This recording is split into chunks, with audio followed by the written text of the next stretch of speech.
Who Dey to all the Bengal fans out there. Welcome back to a new NFL season. If you're not a Bengals fans, that's okay. We appreciate you for rocking with us. You are now listening to the Gridiron Jungle podcast, hosted by your two favorite Bengals fans. My name is Rich, here with my brother Philly Phil. Phil, how you feeling going into week one? I'm feeling great, man. I got some beef with this NFL top 100 list, but maybe we'll We'll talk talk about about that. it. But we'll start on a more Let's do positive note. But I'm feeling great. I'm looking forward to Sunday, man. We're finally less than a week away, and it just feels great to be here and to be ready to be discussing real games real soon. So I'm yeah. excited to get into it and talk about some edge rushers as well. So I'm looking Yeah, forward to man. this You episode. see the top 100s in the countdown. So we'll talk about the top five at least, and we'll get hear your beef out, see what you got going on. But for all of you out there listening, we appreciate you. Please remember to like, subscribe, share, whether you're listening to it on audio platforms or YouTube and you're watching us. Shout out to all our latest subscribers. We got Trent B, The Village Podcast, Jungle King 513, and Terry Ware Jr., Mr. Prolific. Appreciate all y'all for tuning in. We also got a comment from Luis Regan 2498. If I'm saying that correctly, I'm not sure if that's Reagan or Regan, but it says, surprise, surprise, the Bengals are going all in this year. Nice to experience as a fan. I can definitely reciprocate those words. It does feel good that we are trying to win and trying to shorten this window because I think Joey B said it a couple years ago. His window is always open. I agree with that, but we have a very special time period right now with everybody in their prime of their careers to go ahead and get something good done. So, hmm Super Bowl champs, man, I'm calling it right now. We're gonna have a very successful season. But besides all that, let's go ahead and get into our episode. One of the highlights that took place was the captains were named. The 2025 NFL captains were named. Excuse me, Yes, the sir. Bengals captains were named. Excuse me. Um, we have the usual suspects: QB1 Joe Burrow, Ted Karras, Mr. Cincy himself, and then of course Orlando Brown Jr. They are joined by four new captains, including all new captains on defense. We had zero hmm returning captains on defense. Um, one offensive captain that's adding to the ranks, of course, Jamar Chase. Yes, He sir. will wear that C on his chest for the first time. He's also joined on the defensive side by Trey Hendrickson, BJ Hill, and Logan Wilson, the Cowboy. Phil, what do you think about the captain decisions? We talked about this last year. We had a little bit of a surprise when I think Pratt was a captain and things like that. But how do you feel about this group going into 2025? I feel good about this group. I didn't know how many captains they would go with this season, so they decided on seven. One thing I'm really surprised about was um, um, Logan Wilson being named the captain. Not that he's not a leader per se, but he's not very vocal. He's never really been very vocal. So I thought that one was kind of interesting. But when you look on that defense, there's not a lot of guys that you can turn to and really view as a captain outside of Trey and BJ. I think those are definitely the leaders on the defense there. I thought there was a chance that Demetrius Knight may be named the captain as a rookie. Ted Karras, I think him and Orlando Brown, are expected. Obviously, Joe Burrow doesn't even need to be mentioned. We already, know he's the sole leader there. But I was really excited to see Jamar on this list. So I'm looking forward to see him, grow into that role as a leader. I thought he was a bit more vocal last year, and really excited to see him take that next step as a captain. I was surprised there was no special teams team captain. There seemed to have always Mm, been a special teams captain in recent yeah, years. So I thought that was yeah, kind of interesting. But I think this is a good group of guys to, be the leader of your team for sure. yeah. Very interesting with the special teams group. Not sure what changed or how that went about. I didn't even look up to see if it was just team voting. I'm assuming it was, like always, but I don't know if they really vote for each side of the ball. Right. Normally they'll have offensive captains, defense, and special teams, like you just mentioned. So maybe it was just the top seven. But we don't have any Zaire Franklin situations. I think everybody's happy with the captains on our team. For sure. I do think that Logan does possess leadership skills, not vocal, but you do need those action captains as well. For Somebody who sure. you just, even if you don't And, talk to them, which I'm sure he talks to his teammates, but even if you don't, you can emulate his behaviors, emulate his Right. preparation, and still be getting the best version of yourself. And I view him that way. So, Yeah. what were you And about that's to say? how I view Trey. I view Trey as that action captain. Him with this holdout, it's been kind of interesting to see him be a bit more hands-on and talking to his teammates. I just don't feel like you really saw that a lot from Trey. Maybe during the games because he's so hyped up, but like just in practices and kind of like seeing him in that element to me was different. And maybe part of that was why he was voted captain or chosen to be captain. So Yeah, I mean, there's not too many people in the NFL who would have handled that situation in the same manner. mm-hmm, And mm-hmm, I think that goes, that goes without saying. And I think Trey deserved it. Nothing really else to say about that. I mean, he is mm-hmm. we've been saying it all. His character is like pretty much flawless in regard Yep. to what we know about him from the football side of things. I don't know anything about him personally, but Right. his character, from when it comes to showing up to work and being a consummate professional, is top notch. So I'm happy with him representing us as a captain. Once again, gearing up for a fun season. But I know you have some beef, and let's get into it, Phil.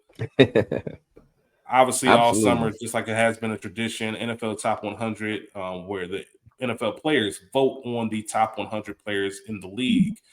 They've been doing the summer countdown. They finally got from 10 to 1. But we'll start at number 6 because it does feature a Bengal. We mentioned last Yes, week sir. Trey was number 14. But at number 6, we got QB1 Joey B. Yes, sir. And then as you get into the top 5, you have Patrick Mahomes. You have Uno, our very own Triple Crown winner. Jamar Chase Yes, is number sir. 4. Josh Allen, the MVP, at number 3. And then you have Lamar Jackson at 2 and Saquon Barkley at 1. Very interesting list. Very similar to, I believe Lamar was first team All Pro last Mm-hmm. year, and Josh was second team, even though Josh was the MVP. Mm-hmm. Joey being voted the 4th best quarterback is kind of insane. I know they specifically based this on the year, right? That's the whole point of this list. It's Yeah. based on the season that you had prior. Obviously, team success does have something to do with that. But Joey did take a jump to number 6. I don't know if that's his highest ranking of his I think it career or not. is. I can't remember. He might have been 5. I think he was Okay. 5 the year before. Yeah. So we want to see him crack that top 3, really get to number 1. But the floor is yours, man. What's your beef with the top Yeah. 5 list? I mean, I'm glad you started at 6 because you started out saying we would start at 5, but 6 is where my beef begins. And I know we didn't make the playoffs. I know, he wasn't 1 and 2 in the MVP and he wasn't all pro. But I'm sorry, there's not 3 quarterbacks better than Joe Burrow. Not last year, not this coming year, not any year. I'm sorry. So that's where my beef begins. I just that's just wild to me, extremely wild to me that there was 3 quarterbacks voted above Joe Burrow, even if you're just considering it for being last season alone. My other beef is Saquon being number 1. If you're gonna make a skilled player number 1, I'm sorry, Jamar Chase is the best player in the league. Period. I'm gonna continue to stand on that. I said it on this episode. I mean, not on this episode, on this podcast, plenty of times. Jamar Chase is the GOAT. If the GOAT is the GOAT receiver is in the league right now, I'm gonna say he's the best player in the league. Youngest Triple Crown winner. He's not talked about enough. He's literally unstoppable. He didn't need to be behind arguably the best line in the league to be productive. He's productive whether Joe's got time or not. He's gonna be open 7-11. Like, come on, man. You at least, all right. Listen, I'm not disputing anything you just said, but you at least understand why Saquon was number 1, right? Absolutely, I understand Okay. it without a doubt. I mean, he had an Okay. Just wanted to incredible make sure. season. Could have broke Eric Dickerson's record, and I still would have felt this way. I mean, that's fair. That's fair. I think based off the last season alone, I understand it. I don't have too much complaints. Do I think Jamar is the best skill position player? Absolutely. Do I understand how this voting process works and based on the criteria? Yes, I get it. But him being the number 1 receiver, him making number 4, I think that's fair placement. For sure. I don't think you would have him above Allen and Lamar just because of what the quarterback position means. I'd have him Does look kind above of Allen, odd but to. I would personally. I'm just talking about the list and people, the list in for general. sure. For sure. But Josh Allen was the MVP of the league. I get it. Once again, every list that comes out seems more and more funny in the light because you're not first team. You're also not the highest ranked quarterback on top 100. That's your peers Mhm. talking. Yeah. You know what I mean? Those are your peers, the people you go against every week and the people you play with as well. So we'll Absolutely. talk more about quarterbacks as we get into our season preview later this week. But let's continue to roll into our top 10. We have 3 categories left. Today, as you're listening, we're going to be talking about the edge rushers. On Thursday, we will be discussing pass catchers. So we're going to do top 10 tight ends and top 10 receivers on that list. And then I believe Saturday morning, we'll probably record Friday. If we don't put it out Friday night, then definitely Saturday morning, we will put out our week 1 preview where we talk about our visit to the Browns Stadium. Actually, it's called Heritage Bank Field or whatever it is, but Huntington. old school Huntington. Yeah, Huntington. Heritage is Cincinnati. I'm tripping. Huntington Bank Field. As we can prepare for week 1, and then we'll also unveil our top 10 quarterback list. So, as we see, we'll do the receivers and then the quarterbacks back to back because they go hand in hand. But let's go ahead and get things kicked off. I'll go ahead and start it off, Phil. All right. I didn't have anybody that I expect to see next year, but I did have one honorable mention, one person that I believe could have made this list down at number 10, but he would have been my number 11. That's Brian Burns from the New York Giants. Big fan of Brian Burns. That defensive line, we talked about it a little bit when we did our interior alignment episode. That is about to be nasty with Dexter Lawrence, Thibodeau, Burns, and Abdul. Me and Corey talked on the phone some time ago, and we just talked about there's got to be some kind of package for all 4 of them on the field at the same time. Absolutely. Got to be a package. It'd be malpractice if they didn't do that. Yeah, it's going to be ridiculous. So, Brian Burns, great numbers. He could easily talk me into number 10. He's somebody that I had at number 11 on this list because number 10 for me, it's just a freak of nature. His numbers didn't match what you saw on tape. You want those sack numbers to go higher, but that's expected with a rookie. Look at a lot of rookies or a lot of names on this list when they were rookies. Even Trey, I think Trey had 4.5. Trey might have only started 4. Yeah, he only had 4.5 sacks, I think, his rookie years with New Orleans. And then you see that just develop over time. But when you talk about just raw skill and just somebody who is going to be a star in this league, somebody who very much next year could be in the top 5, I'm going out to LA. Florida State's very own Jared Verse, reigning rookie defensive player of the year or defensive rookie of the year. 17 games, 2 pass deflections, 2 forced fumbles, 2 fumble recoveries, 4.5 sacks. That's kind of the big downfall. But if you turn on the tape, you see how disruptive he is. 11 tackles for loss and 18 quarterback hits. I did not write the name down for the second time. We just talked about this off air, Phil, maybe a couple of days ago. But there's a recently retired offensive tackle that described parts of the reasons as to why he no longer plays football. He mentioned Jared Verse. He said, "Man, I never got to see him again." Like, that was Terran Armstead. Yeah, Terran Armstead. He said the bull rush is coming. You know it's coming, and you still can't do anything about it. So it is he's going to be very high on this list. Let's put it like that. But for sure, based off the sacks and some of the numbers that are on here, the fact that he's healthy, played all games, I love that. I could have argued to move him up a little bit higher. I think he could have made it as high as 7 on here, but this is just what we're looking at. Absolutely. Not mad at that at all. I'll go ahead and jump it off with my expected for next season. I got 3 guys on that list. Greg Rousseau out of Buffalo, promising young talent, very effective, great pass rusher. Next, I had one of your guys that you just mentioned. That's Brian Burns. And then third, I had I'm going with a little bit of Bengal bias. I'm gonna go with Shamar. I think he's gonna be a menace. I think he's gonna live up to his nickname. We haven't seen him and Trey on the field together at the same time. I think they're extremely complementary to one another, and I'm really excited about seeing them get after it. So he's on my expected next season. I've got 3 honorable mentions. One is one of those ageless wonders, Khalil Mack. I also got the other Josh Allen. I think it's Josh Allen Hines or Josh Hines Allen. I forget what he goes by. And then Alex Highsmith, one of those terrible guys, one of those Steelers, highly effective, whether TJ Watt is on the field or not.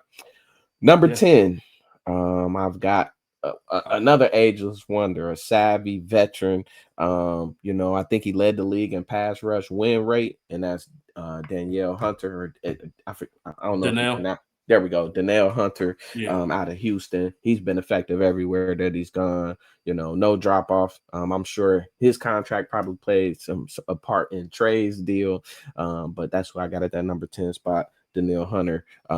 He's been solid ever since he walked in the league. So he's still doing it at an extremely high level. Had 12 sacks, 46 tackles, 17 tackles for loss, and a forced fumble last year. So couldn't leave him off the list. He's in my number 10 spot.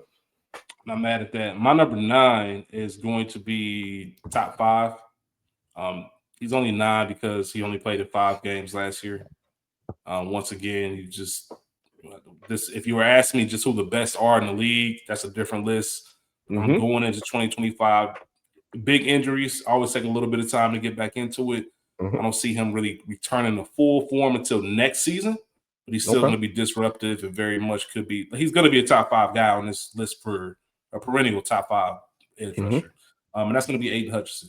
Yes, sir. He only played 5 games. Obviously, big injury down in Dallas. 1 forced fumble, 7.5 sacks in 5 games. Yes. 7.5 sacks in 5 games. Yeah. 7 tackles for loss, 17 quarterback hits. He did all of that in 5 games, which is why I'm telling you he's going to be a top 5, top 3 player on this list.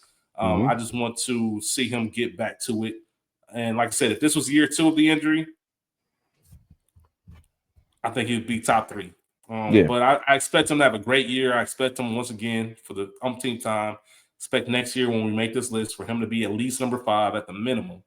Because if he goes on the rate that he started off the year with last year, he's going to be in contention for Defensive Player of the Year. So that's my number 9. Not off of talent, just off of 5 games played.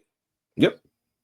My number 9 is Aiden Hutchinson as well. And you touched on everything. There's nothing I need to add to that. Aiden Hutchinson, in my opinion, definitely would have won Defensive Player of the Year if he didn't get hurt. He was just, he was off to a crazy start. I don't know if it'll take him the whole year to get back to his form, but like you said, I think he's somebody that's perennially going to be in the top 5, maybe top 3. So I'm right there with you with Aiden Hutchinson at number 9. All right, my number 8 is your number 9, Danielle Hunter. All right. Everything you said, he's healthy, he's available, played 17 games. He had 3 pass deflections and as well as 23 quarterback hits. Then you named all the other stats, but getting pressure on that quarterback, getting that quarterback in, see happy feet, making decisions before he wants to do it, that's a big part of this game. And that's something that I think is as valuable, not as valuable in the same sense, but just as valuable or nearly as valuable as a sack. Because you are making some disruptions. Doesn't pay you more. Those sacks will get you paid. But like you said, he had 12 of them. I think he is going to be a perfect complement, or he has been and continued to be a perfect complement to Will Anderson Jr., and that is my number 8 on my list. Yes, sir. My number 8 is actually your number 10. That's the reigning Defensive Rookie of the Year, Jared Verse. Physical traits out of this world, extremely good technique, super versatile. And he's still getting to learn from Aaron Donald. He still got him in his back pocket, even though he's retired. So I think his trajectory is in Aaron Donald's back pocket. Yeah, for sure. I think his trajectory is truly out of here. He's great against the run, great in the pass.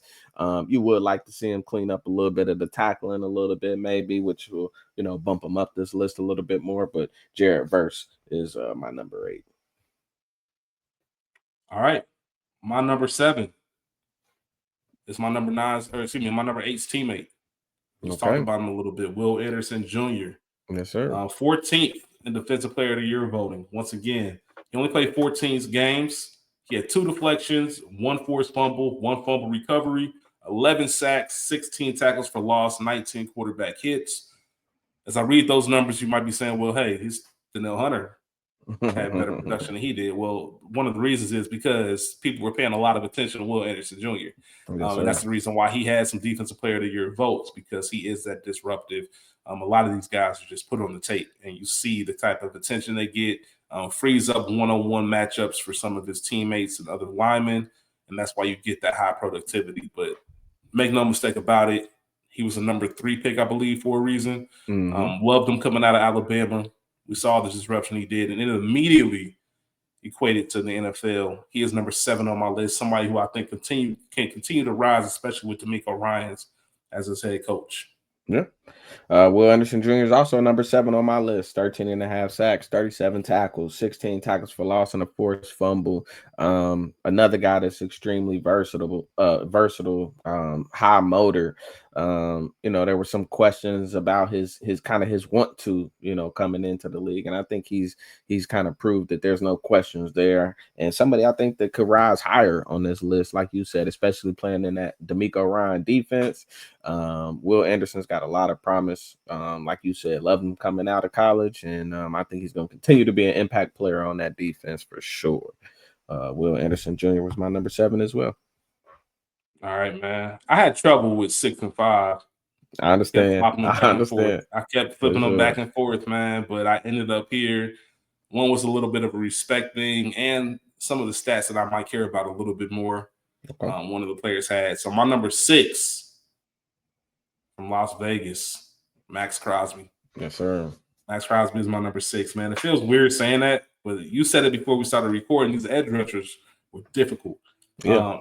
4 straight Pro Bowl season. I try not to mention Pro Bowl too often because, doesn't mean like what it used to back in the day. I look at all pros, but it is something worth mentioning that 4 years in a row he has made the Pro Bowl. He only played 12 games this year, 5 pass deflections, 7.5 sacks, 17 tackles for loss, 20 quarterback hits. Once again, you put on the tape, he is a disruptor. He has an endless motor. The dude does not get tired. He does not need to come off the field.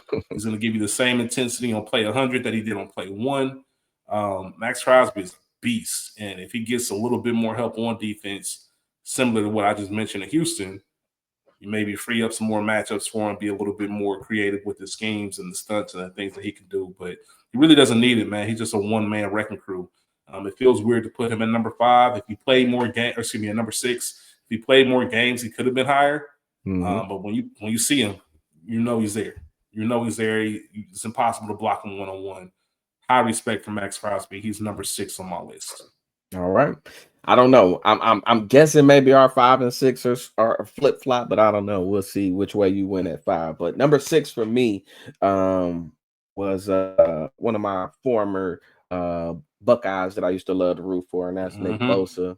9 sacks, 52 tackles, 15 tackles for loss, and a forced fumble. Couldn't quite squeeze him in that top 5. I know Max Crosby missed some games last year as well, but those Bosa boys, both Nick and Joey, deal with a lot of injuries. They missed a little too much time for me to stick him in that top 5. He's got top 5 skill. He could very Joey well still plays. Yeah, for sure. He's got a job. He's got a job. He's got a job. I'm not gonna say he plays, but he's got a job. Nah, let me not play Joey like that. Joey nice. I'm just joking, y'all. Nick definitely has the talent to be top 5 on this list. If you just looked at just pure, what he did in the time he played, he probably would be top 5, but I had to bump him down a little bit just because of that this past year. But I really think you could flip Nick and Max there at 6 and 5. So but 6 for me was Nick. That's exactly why we did it, because that's my number 5 is Nick. Okay. Went back and forth, so you called it. You just read his stats. The other stat I'll mention is 24 quarterback hits. He did play 14 games, 2 more than Max. He did have that extra 2 sacks, sack and a half. Nick is a former defensive player of the year, all-pro player, just a better overall edge rusher by my accounts. Like when he's at his peak, I think that I haven't really seen too much like him in the league. Like his defensive player of the year season was stupid. It was insane. The thing that worries me about Nick, I'll be real, I think he turns 28 this year or 29. I believe 28 this year. And part of me is just concerned that we might have seen the best of him already. That might sound crazy, right? He's going to come out and have a monster year this year after I say that. I think he might have 1 or 2 more just really solid years, but not because of age, just because of injury. Like injuries catch up with you. And it's one thing to overcome them when you're 24, 25. But once you start creeping up into 28, 29, 30, those injuries have more of a lingering effect. That little leg pain bothers you more. When you were younger, it used to be a day or 2. Now it feels like it's a week or 2 that it's lingering. Yep. And the NFL season is a long season. We all know that. Everyone gets dinged up. Everybody gets banged up. Nobody's 100% after week 1. Maybe even going into week 1, you're not really 100%. Love Nick. Love what he brings to the table. Just can't put him any further than 5. But top 5 is a big. With this list, top 5 is pretty respectful. For But that's sure. somebody, as I mentioned, other people that I could see going up, like Aiden Hutchinson, Jared Verse. Nick Bosa is somebody I can still see top 10, but easily going down. I can see him being 7 or 8 next year, depending on how things go. For sure. All right. Yeah, number 5 for me was Max Crosby. So, like you said, we were flipped up there. So not much more I need to say on Max. You touched on it all on the last slide. So all right. Well, number 4. Similar to your number 4 when we did inside linebackers. A name that you might not expect to see at number 4, but I'm gonna put him there. Mainly because, and listen, we play in the same division as this guy. He's a former defensive player of the year. He made second team All-Pro, 4-time All-Pro player.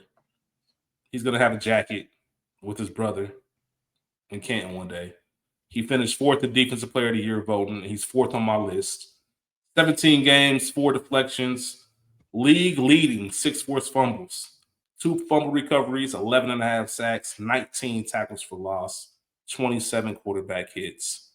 TJ Watt is number 4. Mm-hmm. I'll tell you exactly why he's number 4, because you have to nitpick when you get to these top 4. Mm-hmm. If you watch his tape last year, all right, if you look at his numbers, a lot of that production that I just mentioned took place at the very beginning to middle of the season. He ran out of gas at the end of the year. He ran out of gas. He was not the same player as the year started. I don't know if he had an injury he was battling through. Similar to Max Crosby, just has a motor, extremely smart, always making a play. Kind of like Honey Badger. Honey Badger was at LSU, and he just every week was just around the ball making plays. That's how TJ Watt is. I just expect him every week to have some kind of big play when they need it the most. He's one of those type of players. Like I say, he's a Hall of Famer. He's number 4 on my list just because he tailed off. Not mad at that at all. TJ Watt was also my number 4. So 11.5 sacks, 61 tackles, 19 tackles for loss. You talked about the league leading forced fumbles. Definitely kind of like their Minkah Fitzpatrick or Troy Polamalu of the defensive line. Definitely kind of one of those staples that you'll forever hear about in Pittsburgh, long after he's gone. But maybe it's the hater in me, but I got him at number 4. Nah, I don't think it's hating. I think that's a fair. Listen, top 4 is still, and the reason it feels weird is because we're expecting to be 1 or 2. It's usually him and his other AFC North running mate, Miles. So 1 and 2 is usually where we see him at. But it just is what it is. And it's embarrassing how North Carolina's getting shredded up right now. I'm sorry, that's in the background. Yeah. No, that's after that pick 6, I was top like, 10. Yeah, they are getting cooked by TCU right now, but that's neither here nor there.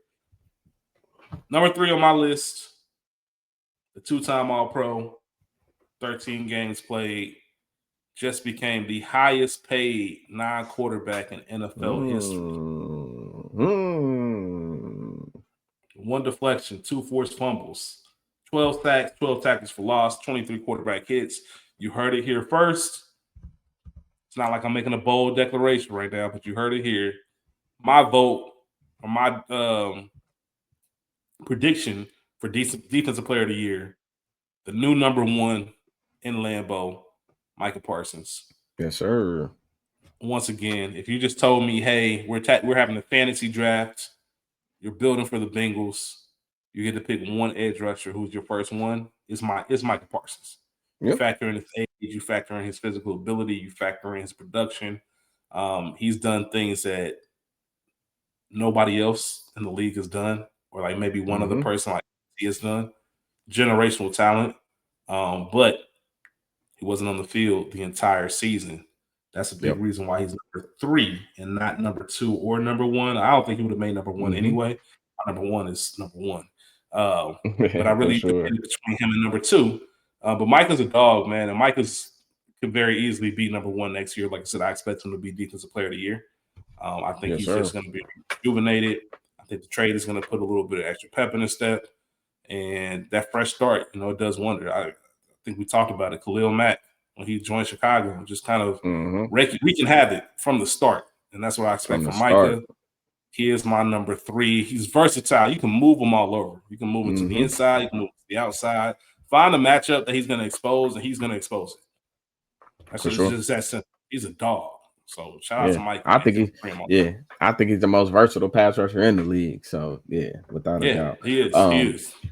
And since you brought up Micah, I just got to say this real quick because I've spoken about him in prior episodes, draft preview, that sort of thing. On my expected next season, I got to add Abdul Carter because I've been on the record saying that I think Abdul Carter is more talented than Micah. I think he has a higher ceiling at Micah, just looking at him coming out of college.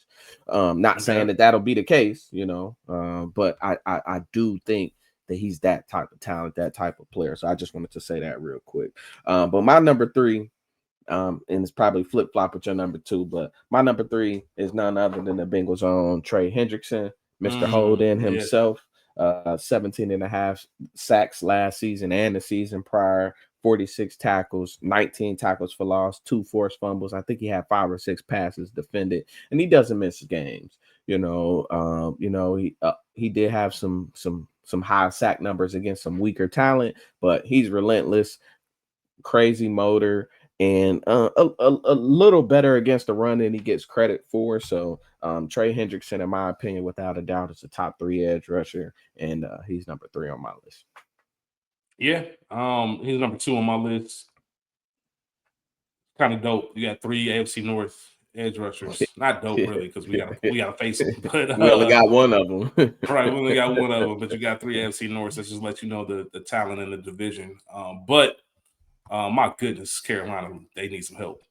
Shout out to our dog Lombardi, man. Come back to podcasting, Man, Lombardi. please, man. Yeah, Please. man, we miss you, man. You can do both, man. It's officially 33-7 with 8 minutes and 30 seconds left in the third. They're doing the infamous pan crowd shots. I blame Jordan. Jordan has a curse on Carolina. Usually when he shows up to games, they get smacked or they lose. Yeah. The last big game he showed up to was the infamous 2016 Villanova. I was gonna say I was surprised to see him there, honestly. Yeah, man. When we lost at the buzzer, it don't matter. I say we because I'm a diehard Carolina basketball fan. Couldn't care less about the football team, but of course, you want to follow Bill Belichick and our guy Lombardi to see what they're doing. But yeah, 34-7 is a nasty start. Once again, sorry for that interruption. What I want to say about Trey is he's just somebody who I've seen progressively get better. I think I talked about this that first year he was with us, and I was telling people like he's a top 5 defensive end, top 5, and nobody was really hip to him yet. Maybe some people in New Orleans, but just the average person. And shout out to D Hall. I would tell D Hall all the time. He's like, all right, man, whatever. I'm like telling you. And then maybe 2 years ago is when D Hall was like, all right, I'm gonna give him his props. Like, Trey been doing this. Like by the time everybody caught up, I'm like, Trey been doing this. He was second in voting for Defensive Player of the Year. 17 and a half sacks for the second season. That was a league leader on the field, relentless motor. And that's why he's number 2 for me, man. I gotta kind of just congratulate that once again. Yeah. If this was just, hey, who are you taking at the end? He would probably be number 3 or 4 out of all these guys on the list. But he's number 2 for me just because of the stellar season he had. I'm glad he got the raise. We'll see what he does this upcoming. He keeps putting up numbers, man. I don't want to keep disrespecting him. So number 2 for sure. Okay, yeah. Number 2 for me was your number 3. Yep, Micah Parsons, number 2. He's been all pro, Pro Bowl, all 4 seasons that he's been in the league. 12 sacks in 13 games last year, 43 tackles, 12 tackles for loss, 2 forced fumbles. And like I said, in my opinion, the most versatile pass rusher in the game. You could put him anywhere on that defense and he's going to make an impact. You got to worry about where he's at on the field at all times. And even though I, have no feelings whatsoever towards Green Bay, I'm much more excited to see him as a Packer than I was as a Cowboy because I don't like seeing guys that I like play for that team. So I'm excited to see him as a Packer. All right. No surprise the number 1 is for both of us. From Cleveland to Canton, that's the slogan. That's the motto. It's definitely going to happen. I don't know if he goes anywhere else, but he got paid this offseason after requesting a trade. After requesting a trade, he got paid to say, you know what? I'll go ahead and take that trade request back. He'll be 30 in December. He's been a 4-time All-Pro, 2-time Defensive Player of the Year, 17 games, 1 deflection, 3 forced fumbles, 1 fumble recovery, 14 sacks, a league-leading 22 tackles for loss, 28 quarterback hits, 3rd in Defensive Player of the Year voting. Like I said, he already has 2 under his name. That's none other than Myles Garrett. Myles Garrett is the best edge rusher in football. Yes, sir. I don't really need to say anything else past that. Yep. Go ahead. Only thing I want to add, he's without a doubt my number one. Hate playing him twice a year, but he played the entire season injured. I remember early in I think we started week 2 last year. I said that he wasn't going to make it through the season. He was playing on 2 bad feet. So for him to be as productive as he was, playing at whatever percent that he was, I don't even know if he was 80%. So to put up 14 sacks, 47 tackles, lead the league in tackles for loss, like you said, with 22, and still be the focal person on defense the other teams game plan for, I mean, that's just absurd, man. Myles Garrett, without a doubt, is him for sure. That's scary. Yeah. Finishing 3rd in Defensive Player of the Year, you only 80%. That's insane, man. Some things you just can't teach, and his athleticism is one of them. Man, he a dog. He's a man. Shout out to Myles Garrett. Man, I just love good football and people who are really good at their positions and their job. He's one of them, man. He's the cream of the crop. So perennial number 1. We'll see who's going to be to knock him off that throne. A couple candidates, but he is the standard right now for edge rushers. That is all we had this week. Just wanted to go over, the captain's top 100 and our top 10 edge rushers. We'll be back in go ahead. I was going to say the only other thing I want to say is, man, shout out to this offseason again, adding Mike Pennell. I know he's to the practice squad, but I think 11-year vet, so it's good to have that type of leadership added to the team. He played all 17 games last season for Kansas City. Believe he started in 7 of them, had 3 sacks as a nose tackle, known for his run stopping ability. So I'm really excited to add a player to that line, especially when we've had the tackling issues and trying to find that real true DJ Reader replacement ever since he left. Yes, he's 33, and like I said, has been in the league 11 seasons, but it's just one of those veteran glue guys that'll be really nice to have. And I think it's better than Lawrence Guy that we added at this time last year. So just wanted to make note of that move there. Another savvy move by this front office that's really been doing well this offseason. So I just wanted to shout that out. No doubt, man. We're gonna see what's gonna translate. And there is a scoop and score by TCU on Q. Oh my god! Episode. It's throwing now the white flag, 7. man. Yeah, man. Throw the damn towel for all my Rocky sport fans. But all right, y'all. That's it. We will have another episode with our top 10 pass catchers coming out later this week. That's going to be top 10 tight ends and top 10 receivers. And we already previewed what we'll be talking about towards the weekend so we can get the season started off. We appreciate y'all for tuning in. Don't forget to like, subscribe, share, tell a friend to tell a friend. And most importantly, who they?